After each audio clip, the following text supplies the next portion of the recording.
In another list of top 10 most wanted criminals who have never been caught, there is no doubt that the case of the boy in the box would be among the top 3. It's such a baffling mystery, but the weirdest part about it all is just how often it pops up on these kind of lists. Even in movies, the boy in the box is the go-to unidentified person. Why? We'll get into that today. But first, let's talk about the case itself. It was early on Christmas morning in 1957 when police officers in Philadelphia responded to a call reporting a small box left outside of the 62nd police station. At the time, the station was being renovated and officers were staying at a nearby location. When they opened the box, they found a 4-year-old child who was still breathing. The boy was immediately taken to the hospital, where he was placed in intensive care. He had multiple wounds on his body and his head was covered in bandages. He died from his injuries on February 18, 1958, without ever regaining consciousness. Despite an extensive investigation, nobody came forward with any information on the identity of the child or who may have done this to him. To date, the case remains unsolved and the boy's true name is unknown. He became known instead by the name given to him by the coroner, America's Unknown Child. The first thing we should point out is that the idea of America as unknown child doesn't actually refer only to the boy in the box, but rather every unidentified person who dies in the United States each year. That said, the boy in the box has become the de facto representative of unidentified victims because his case was particularly bizarre. For starters, the box that he was found in was like something out of a horror movie. It was a large wooden crate, almost like a coffin, with nails driven into the interior to stop the boy from trying to escape. A padlock was placed over the top, though it wasn't locked. The box itself was also wrapped in several layers of newspaper, making it look even more like a present. If anyone walking by hadn't noticed the movement inside the box, they may have picked it up and delivered it to whoever was supposed to receive it. What makes it even more disturbing is that the box was left outside the police station during renovations, so the officers were aware that the building wasn't occupied. Why would someone choose that particular location to abandon a child who clearly needed urgent medical attention? And who put the child in the box and why? Was it an act of kindness or something more sinister? The boy in the box is often depicted wearing a tuxedo in artwork and photographs. This is based on the fact that he was found wearing a sports jacket, a shirt with a collar, and a hat. Most people assume he must have been dressed for some special occasion, which led to the tuxedo interpretation. Unfortunately, this isn't the only detail that has been misrepresented over the years. The image most people have of the boy in the box is actually based on a composite sketch that was made using an inaccurate description. The artist who created the sketch used the word Oriental to describe the boy's appearance, which was later discovered to mean Asian. The sketch thus depicts the boy with almond-shaped eyes and dark hair, when in reality, he was most likely white. He did have dark hair, though. His build was slender, and he weighed only 31 pounds when he was found. He was around 4 years old, but it is not clear if he was born in 1954 or 1955. Nobody knows his real name or anything about his life before that fateful Christmas morning. The only lead investigators had was the clothes he was wearing, which didn't have any identifying marks on them. However, one of the buttons on the jacket had the letters HM sewn onto it. At the time, this was believed to stand for the Hart, Schaffner & Marks Clothing Company, but the manufacturer had no record of ever making a button like that.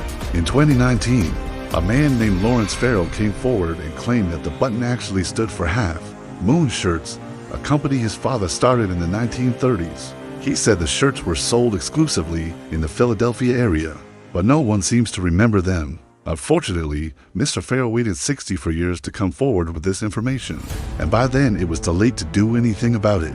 No one can say for sure if the button really did come from a Half Moon shirt, or if the boy in the box was even wearing one. In addition to the button, 2 men reported seeing a woman with a red wagon pushing a similar box through the streets of Philadelphia around the time the box was abandoned. She was described as being between 25 and 35 years old with sandy brown hair and freckles. However, the witnesses couldn't agree on what she looked like or what she was wearing.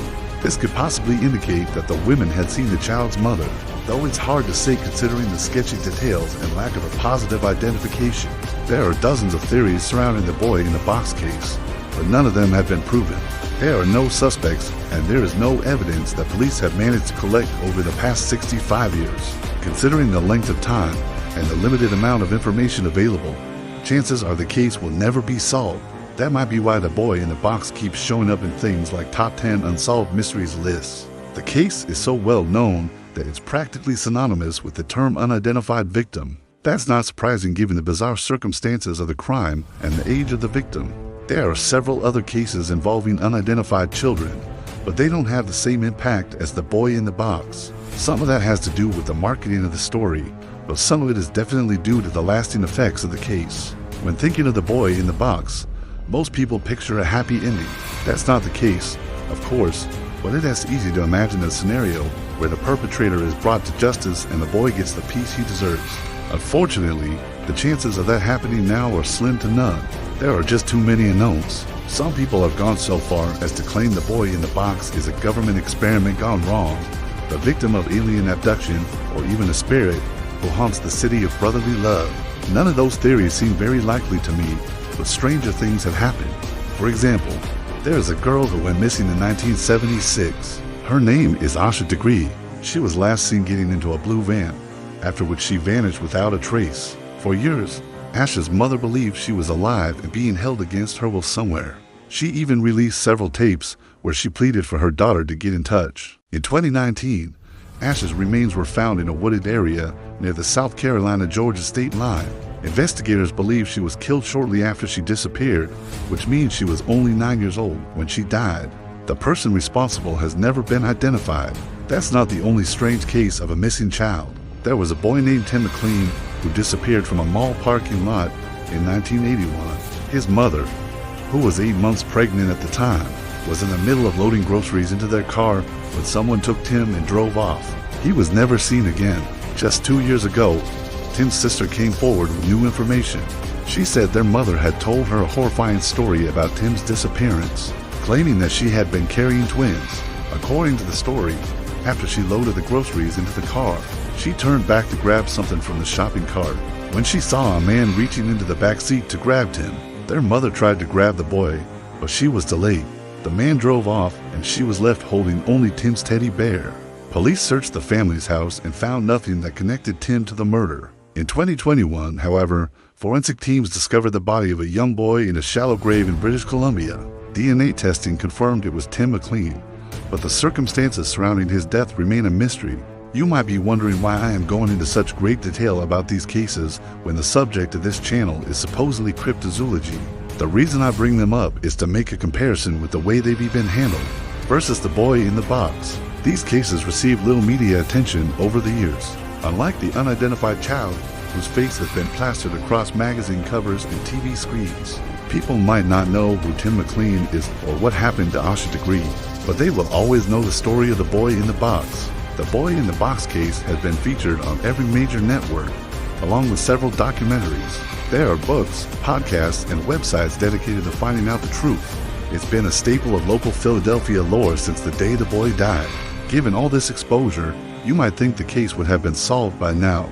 Unfortunately, all the publicity has done is inspire more copycats. Since the mid-1950s, there have been at least 20 similar cases of unidentified children being abandoned in cities throughout the U.S. In many of those cases, the boxes were left outside police stations or firehouses, just like with the boy in the box. All these incidents gave rise to the legend of America's unknown child, a concept that has since spread to other countries. Similar cases have been reported in Canada, Mexico, and the UK, where a boy was found dead in an abandoned railway carriage in Liverpool in 1956. Now, I don't want to make light of these situations, especially given the outcome in most of them, but I do think it's important to point out the copycat factor. When news of the boy in the box broke, every major publication ran the story. That gave people an idea of what could happen if they committed a similar crime. They could become infamous or perhaps even gain notoriety. That might be why there have been so many cases over the years. People think they're paying homage to the original victim, but all they're doing is reminding everyone of the tragedy. I do hope we eventually find out what happened to the boy in the box, but I don't think we need to keep talking about the case over and over again. It is time to let the legend go and focus instead on solving these crimes once and for all. Thanks for watching. What do you think happened to the boy in the box? Let me know in the comments. If you enjoyed this video, be sure to check out my others, and always remember to question everything.